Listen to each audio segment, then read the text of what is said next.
On the day that should have been the pre-order announcements and pre-order launches for the Nintendo Switch 2, we have ourselves some breaking news about tariffs, and yes, I continue to speak about tariffs because they continue to be relevant. Well, today, the United States and President Donald Trump announced that they would be delaying the tariffs on every single country except for China for the next 90 days. Now, I don't know if y'all know what is within the next 90 days, but that is supposed to be the launch of the Nintendo Switch 2 on June 5th, and 90 days from now is July 8th, 2025, so a whole month after the Nintendo Switch 2 is supposed to launch has been confirmed to not be delayed.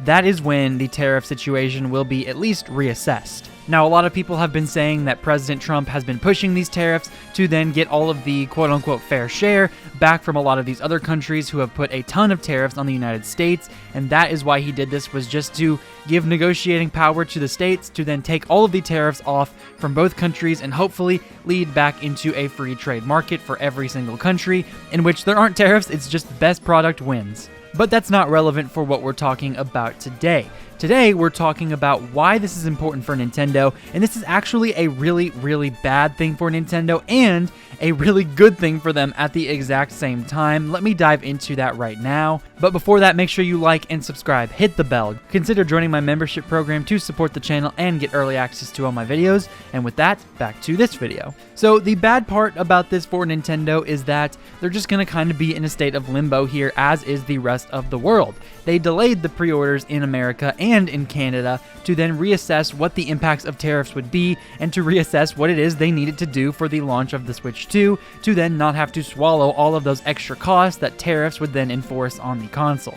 Well, if these delays take us past the month in which they are supposed to launch this thing, and it's going to be launched then, and who knows if these will get delayed even further. It reminds me a little bit of the TikTok ban, in which a lot of people were clamoring for that to come back. President Trump saved it. He said, okay, we're going to do it, a 90-day delay, and then it came up, and it was supposed to be within the past week that this 90-day ban was reassessed, and then they just gave TikTok another 90 days to find some sort of buyer, and it just could keep getting delayed until someone eventually buys it, and these deadlines mean nothing. I really think Nintendo would fear that outcome, to just never ever know when or if these tariffs would hit, but they have to continue with business as usual for the consumer. They've already promised, even though pre-orders are delayed, the June 5th release date will stay the same. And the outrage has really not helped them in this scenario as well. If it had been a standard trailer and reveal for the Switch 2 and they had given us the price and it wasn't as much as it was and the console was fine and all that, people just wouldn't have been as worried, they would have been a lot happier, and Nintendo wouldn't have to worry about all of this stuff going down. But now they really do have to think about the consumer trust in them and what they think about Nintendo, because I've never seen outrage this bad in my life for any sort of video game company or organization. Bad as the PlayStation 3, bad as Nintendo Switch Online, that outrage, we thought that was bad. This is 10 times worse, and it has reached into my real everyday life. A lot of my friends and family don't know that I have this channel, but they know that I like Nintendo. And so they will come up to me and be like, hey, within the past couple weeks, I've had at least 5 people say, oh, are you ready to shell out the money for a Switch 2? And I have had to kind of defend it, because I do believe that the price for the console is fine, and most of the games are fine. It's just $80 I disagree with, as many logical people, I believe, think the same way. But it's been crazy to hear from all of these people who never talk about video games come up to me and ask about the Switch 2. Which means very, very bad things for Nintendo. It means that the mainstream, non-hardcore gamer audience who is on YouTube, who is on Instagram and all of these other platforms looking into this stuff, keeping their eyes on it, those people who aren't even paying attention know about the outrage, and they know what people are saying, and they're listening to all the misinformation. Because another thing I've heard a lot of, oh, are you ready for $90 games? That's ridiculous. And I'm like, no. $90 is misinformation for this country. It is just not true. $80 for some select games is the maximum you will pay. It's pretty much the worst case scenario for Nintendo, for not only their hardcore fan base to be generally just outraged at them, but then for that to spread to the general masses, and for all of these people who don't know anything about this stuff, for them to also think that, because they're uneducated and misinformed. So then what do you think is going to happen when Nintendo, or if Nintendo, decides, you know what, we could swallow this cost, we could, just eat up these tariffs and just let the consumer continue with $450 for this console and keep the prices the same? Or we could decide, it's not that much more, right? We could just add $50 to $100 onto this console and keep the game prices the same. They were mad about the games, but just, increase that console price a little bit and say, sorry guys, it's out of our hands. How do you think that people are going to respond to that? Sure, there could be a very small subset in which they don't blame Nintendo. They don't get mad at Nintendo, but they get mad at Trump and that's administration and all the tariffs. And that could end up being good if that outrage is redirected. But at the same time, I think many logical people will look at this and say, Nintendo has no debt. Nintendo has $14 billion in the bank right now. And they could spend any and all of that on the cost of this Switch 2 to help reestablish some goodwill.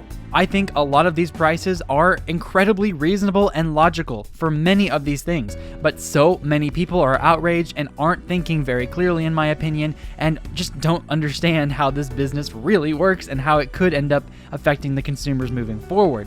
And so if they were to come out and say, you know what, we're not going to increase the price. This is the new day for the deadline. Everything stays the same. We apologize for delaying pre-orders and thank you for being patient with us. If they come out and say something like that, people would be honestly overjoyed. It would be a great move by them because essentially they kept all their prices the same, but because people were so worried about it increasing even more, they established all kinds of goodwill with us by keeping it the same price, getting exactly what they wanted, and essentially just swallowing a little bit of that tariff cost if those tariffs come into play.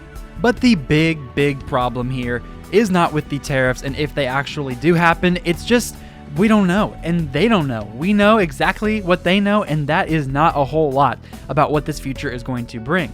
If they continue to keep that June 5th release date for the world, then they're going to have to eventually come back to this tariff problem and say, all right, it came back. What do we do now? The Switch has been out for about a month now, and people have bought it like crazy because it actually ended up being a pretty good success for launch. But now here comes Donkey Kong Bonanza, and here come the new tariffs, right? They're going to have to figure out what in the world they're going to do. Now, in anticipation to some of these tariffs and the idea of these countries getting tariffed and all of the costs that they would have to swallow because of that, Nintendo tried to prepare in advance to get a lot of these Switch 2s developed in Vietnam rather than just in China, where they knew Trump would really try to hammer down on, and obviously they did and still are. So that was a good move because of all the tariffs countries that are going to get delayed for 90 days. China is the one in which Trump is keeping on the tariffs. So that was a great move by Nintendo. Vietnam will now continue to have standard operating procedures in terms of how much money it would cost to get a lot of these consoles overseas. But now, obviously, they don't know what's going to happen, and because they don't know what's going to happen,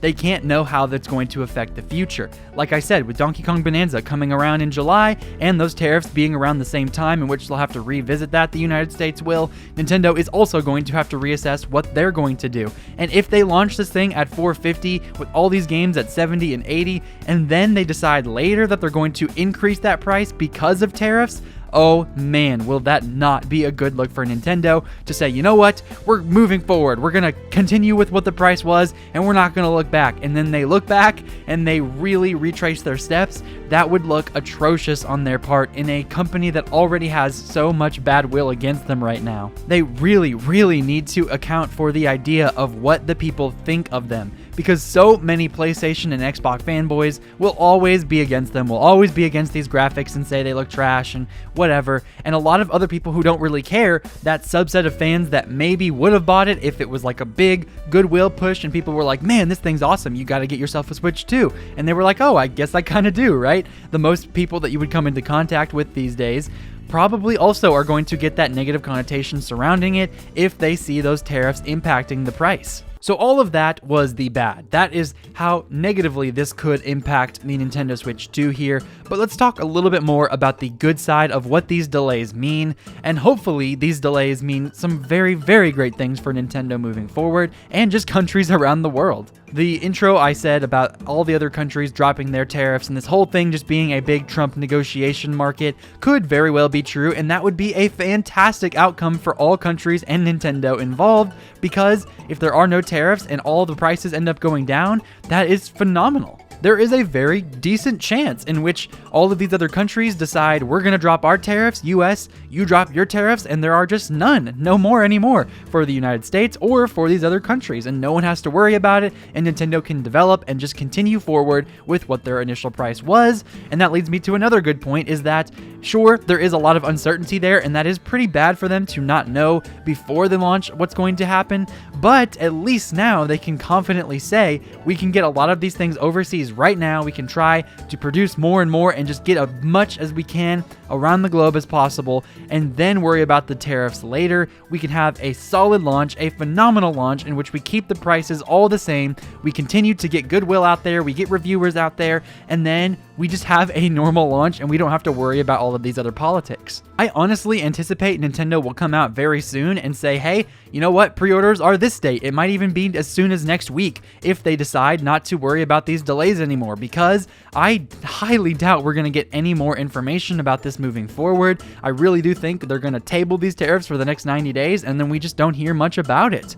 And if that's the case, sure, we're not going to know anything, they're not going to know anything, and that's going to be a little bit frustrating for all parties, but at least for the short term, they can say, we're back, we're not increasing the price, and we're ready to give you some pre-orders, and we're ready to fully stock this console so you don't have to worry about scalpers. Very interesting though. I think Nintendo has a lot of good to think about now, and yet internally they're still going to have to develop what the heck they're going to do if this stuff goes down, because eventually I think it probably will, maybe not in the horrible form in which a lot of people have anticipated, and probably what it was going to be if not for this delay, but the delay happened and we have to work with what we've got, and Nintendo has just as much as we have right now. And to be honest, I wouldn't be surprised if they decided to kind of address this outrage by saying, you know what, we're going to raise our console's price by $50. It's going to be $500 baseline. That will help us anticipate any tariffs in the future. But to help subside any angry comments and people who were spamming drop the price, there will be no $80 games moving forward, and we will just keep everything at a baseline $70. And if they really wanted to keep that goodwill, they could say $500 for the base model with no game, and you know what, we're going to keep the bundle for $500 as well, so you're essentially getting a game for completely and totally free with this bundle, a phenomenal new Mario Kart game for free. I honestly think that answer would make a lot of people mad, but would appease a lot of the people as well. So many people were saying, you know what, the console is fine, it's mildly priced, right? I'm not super mad at it, I'm not super happy with it, it's just fine.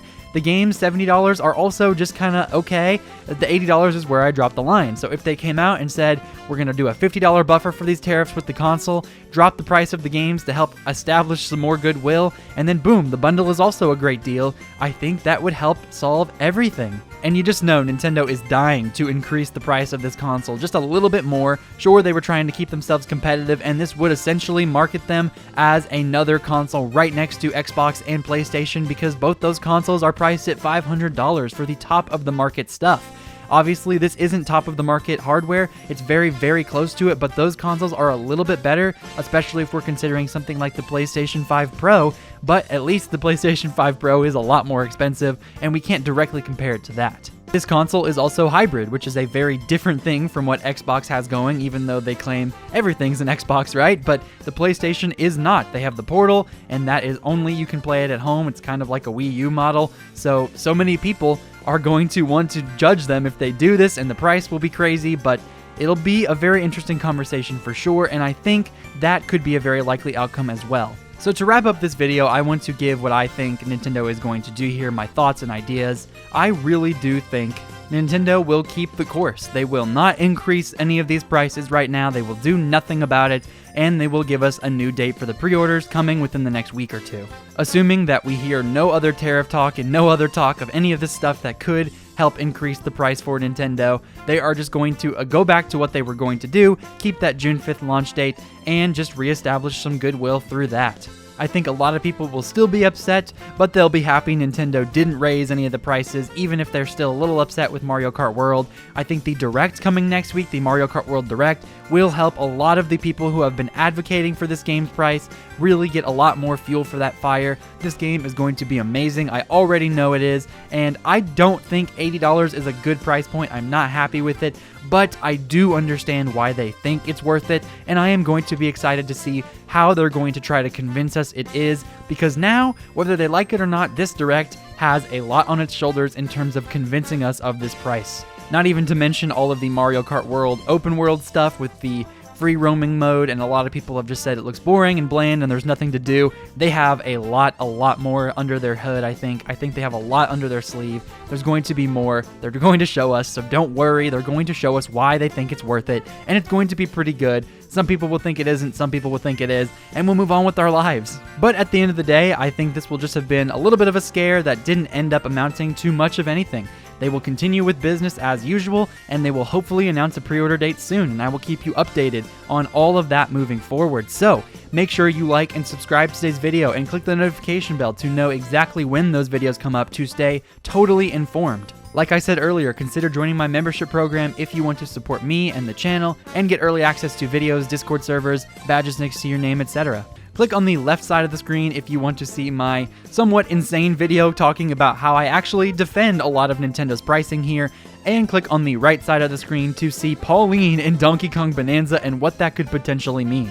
Thank you so much for making it to the end of the video. You are amazing. I love you. Have yourself a phenomenal day. This has been Ray's Nintendo Talk. I have been Ray, and I will see you all in the next video.